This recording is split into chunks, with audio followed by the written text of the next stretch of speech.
Oh no! আপনার কাতার মধ্যে ঢুকছেন কে? আপনি তো ঘুমান ভিতরে, আপনি এটা কি করেন? আরে তাহলে আমি কই ঘুমামো? আর আমি একটুখানি আপনার সাথে ঘুমাইছি তো কি হয়েছে? আমি কিচ্ছু করে ঘুমাইছি না। ইচ্ছা করে ঘুমান নাই আপনি না? ইচ্ছা করে ঘুমান নাই? হ্যাঁ?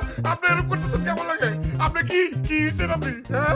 এই শরীরে আমার মাকে আমার কপালের মধ্যে আম্মা জান দিয়ে গেছে না আম্মা তো আমারে জ্বালাইতো না আপনার উপরে কথায় জ্বালান ওইটা করে নিয়ে যান আপনি আমার খাওয়ানোর লেগে খুইয়ে দেন আমার এইটা ঘুমাইতেছেন আপনি আমার এইটা আমার ক্ষেতের ভিতরে ঘুমাইছে না এই গন্ধ আমার আপনার আমি ছেড়ে যাবো গা এই রে থাকুন না